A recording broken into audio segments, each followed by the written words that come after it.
Assalamu alaikum, good morning. Hope everybody's doing okay. I want to have a conversation rather than speaking at you. I'm sure it'll be a bit more interesting. So as was mentioned before, my name is Jehanzeb Awan. I'm the founder and CEO of Awan Partners, which is a consulting firm, and azakaw, which is a RegTech company. And recently we started a Middle East, Africa, and Asia Crypto and Blockchain Association. First, I want to ask you guys a question. How many of you understand what regulations actually mean, particularly in the financial services space? Can I see a show of hands? Okay. How many of you know people who have invested in cryptocurrencies or are related to blockchain businesses in the real economy? Can I see a show of hands, please? Okay, wonderful. Okay.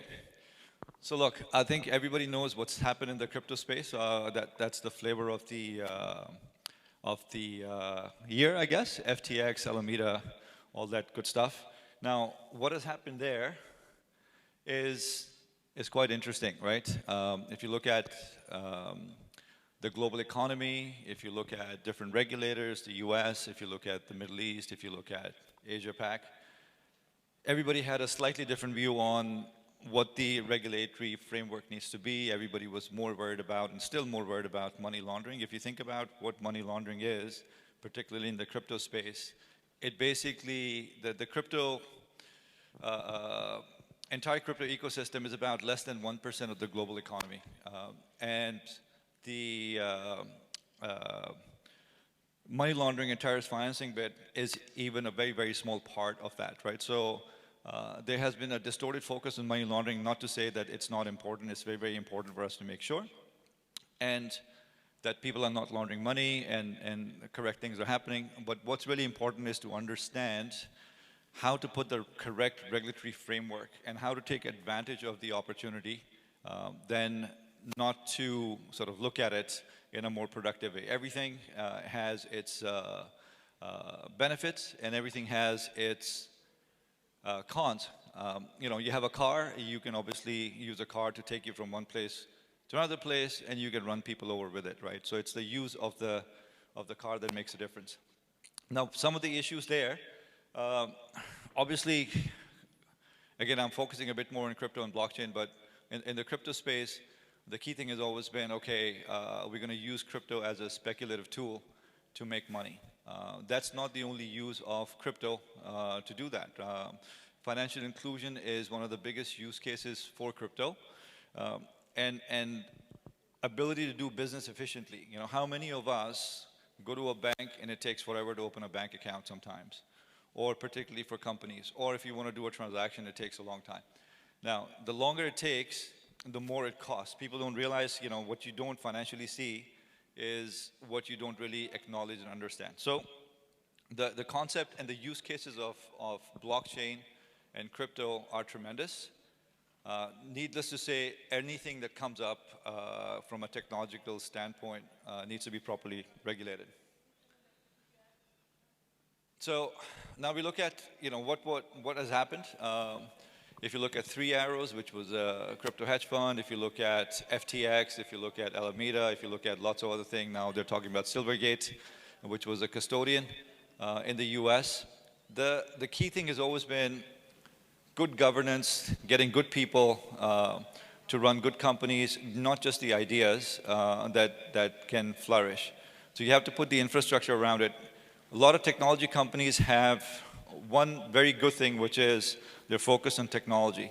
But most financial services businesses that use technology, especially startups, they don't understand how to run a business. And that's where the venture capitalists come in. When they fund the business, they also focus on helping the technology companies to understand and have the right systems and controls in place to run the business. Now, when that happens, it's a good thing. When it doesn't happen, it's not a great thing. And I was speaking to a very large venture capital fund out of Silicon Valley about what has happened in the recent past, particularly in the blockchain and crypto space, and why they are seeing such significant write-downs in various crypto investments. And here's the answer that a senior partner at a very large VC told me. He said there was so much money in the market chasing so few deals, and our investors wanted returns and for us to deploy the capital. So we had to do something, and obviously that means that some corners were cut.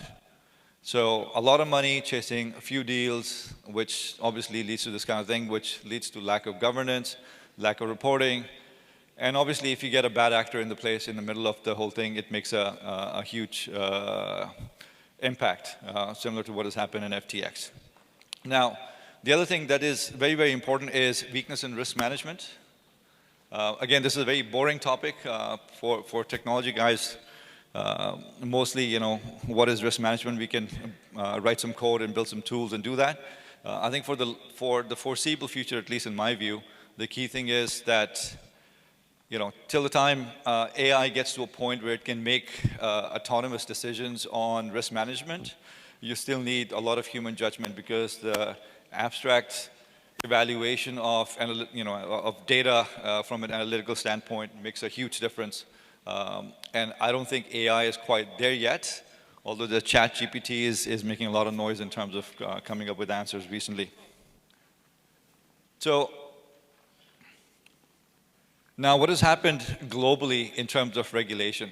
The reason why I think it's important for all of you to understand this, if there's anyone who is looking to establish a financial services business in the technology sector, be it crypto, blockchain driven, or be it a traditional sort of tech business, you really have to understand what it means to be in financial services, why there are banks, why there are regulations, why there is the State Bank of Pakistan, why there's Securities and Exchange Commission, why there's FINRA, Fed, and so on.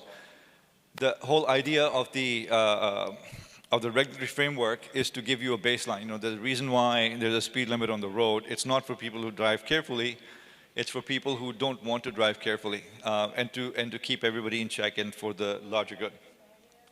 From a crypto standpoint, a lot of times, basically, companies were started, and we've been involved in lots of regulatory initiatives across the globe in this space, where people were looking to find jurisdictions or places where it was easy to do business, and the regulations were significantly lesser compared to some other places.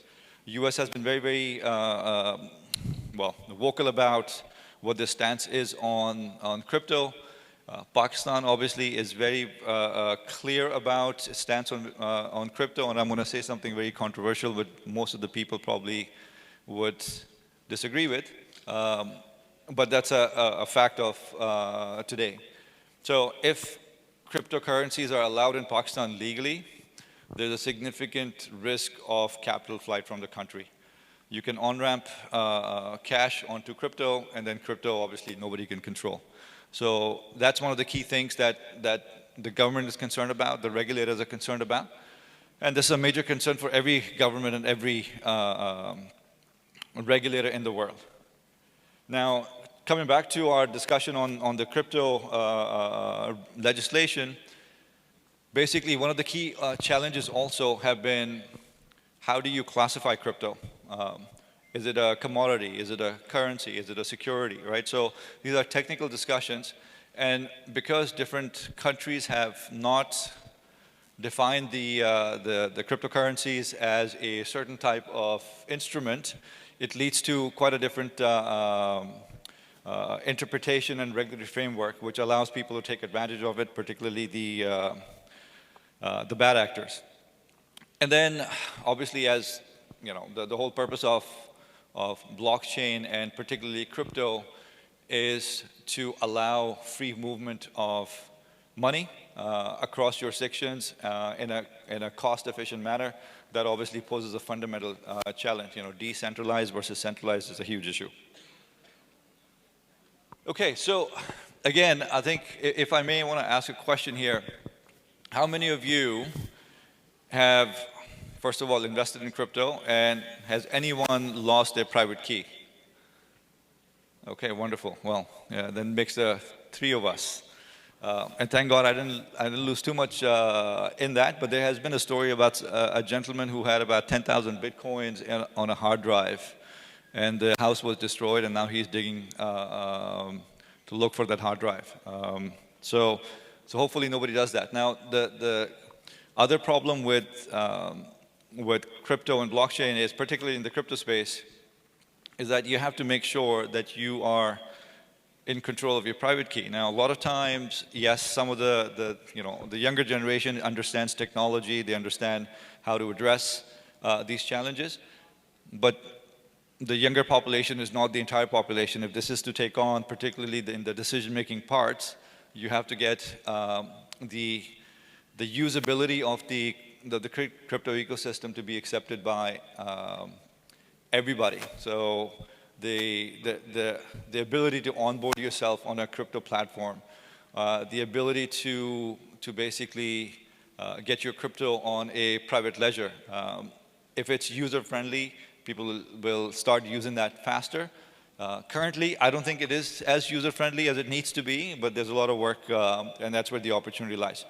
So in relation to sort of the regulatory framework and the challenges, I think the key thing for all of us to think about is if we develop protocols, particularly here, there's a lot of talent in Pakistan to work in this space.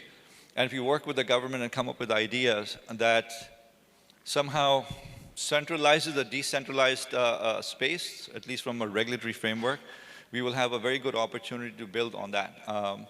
And then again, I think in the medium to long term, the key thing would be who takes advantage, because crypto is not going away. Who takes advantage of the opportunity, and how does the governments and the private sectors actually work together to make this happen? Okay, I think that's enough about crypto. Now I want to talk to you about the Metaverse. How many of you have actually experienced the Metaverse? Okay. How many of you know what the Metaverse is? Okay, fantastic. Okay, now I read a very interesting book about the Metaverse and some of the challenges. How many people have played Roblox and Minecraft? Okay, all right. Now I'm too old for, my kids play Minecraft and they're Roblox, and they always ask me to come and join them there. Now there are a few challenges in the Metaverse, but there are phenomenal opportunities in the Metaverse as well. The challenges, obviously, if you think about real life, we are here. Everything that is happening here is happening. Right? It's so you don't have to worry about it. I don't have to worry about the air. I don't have to worry about how the seats look like. I don't have to worry about what's happening outside. But in the Metaverse, because of the computational issues and how fast things can happen, you cannot have a persistent Metaverse currently, like the way the real world exists. So the challenge there is to create code or increase the computational efficiency of the platforms to allow an experience that is similar to what we experience in real life, right? So that's one of the key challenges. Now, if we can solve that issue, that will be a huge impact. Now, what does that mean for us? The key thing there would be, how many of you don't want to go somewhere that you have to go? For example, sometimes you're not feeling well, you want to go to the university, you don't want to go, but sometimes you have to go. But if you actually can create the university in the Metaverse, and you have an option for a real-life university, and attending the university through the Metaverse, you have both the options. And you can have the same immersive experience in real life and in the Metaverse. And this is particularly very important from a inclusion point of view. So if you think about far-fetched areas in Balochistan where there is no access to schools. There's no schools, teachers don't want to go there. But if you can, and this, by the way, happens in Australia currently. So in the center of Australia, if you look at Australia, most of the population lives around the coast, and the center of Australia is pretty much a big desert. And there are places there where there are no schools, and children go to school online. And this has been happening for quite some time, right? And with the Metaverse now, what is happening is that people are going to school in the Metaverse. So what we can do is very simply use technology for that inclusion purpose. And in my view, I think education is probably the most important thing for all of us. The baseline has to be there. The basic understanding of what needs to happen and how the world works is a very, very important piece for everybody to understand. Now, there are challenges there as well, right? We cannot have Google, Apple, or Microsoft, or Alibaba run the metaverses. Because if that happens, then you have a centralized party controlling a lot of aspects that they should not control. So interoperability of metaverses, the ability for you to own your own data, the ability for you to monetize your data, which is currently not happening, is a very important part of that. Now, I know I'm getting into a little bit of a technical discussion here, but from a application point of view and from a Pakistan point of view, it's a huge opportunity for all of the people who are into the coding space particularly, or who want to get it to learn how to code, is to think about the metaverse, how you can build or be part of a project that can build the metaverse. It can be a Pakistan metaverse, it can be a city metaverse, and so on and so forth. So again, I think the important things from coming back to the main topic of regulation is how do you regulate the metaverse? You know, when you go to a bank in the metaverse, how do they do your KYC, which is a know your customer check? You know, when you fill out your forms and give them your ID, how do they do that? So then you have the technology piece, which is your retina scan, your haptics, your fingerprints. So when you put on your VR headsets and you put on your haptics, basically it will do your retina scan and it will do your fingerprints and so on. So a lot of this interesting stuff that is happening. The key thing, again, for us is to be at the forefront of this, for all of you to think about how you can participate. And as one of the previous speakers actually has mentioned, there's tons of opportunity and there's tons of money that needs to that is there to be made in the sector. So with that, I'll leave you with a couple of things to think about. One is basically, why do rules exist? I think sometimes we don't ask the fundamental question here, right? The rules exist and the regulations exist to give you certainty of outcomes. That's very, very important for you to understand. With certainty of outcomes, you can be efficient. If I know that somebody's going to be there tomorrow at 10 o'clock, then that certainty of outcome allows me to do different things. And then taking this back to sort of our cultural and religious context, you know, the Prophet said that the most important thing that he would ask anybody to do is to tell the truth, right? That's the best quality and the first quality that everybody should have. And what was the reason for him saying that? At least in my view, is very simple, right? When you tell the truth and when you become predictable. When you become predictable, you become efficient. When you become efficient, everything works better. And when everything works better, that's how you do well in life. So I'll leave you with those two thoughts. Thank you very much, and all the best for the rest of the event. Thank you very much.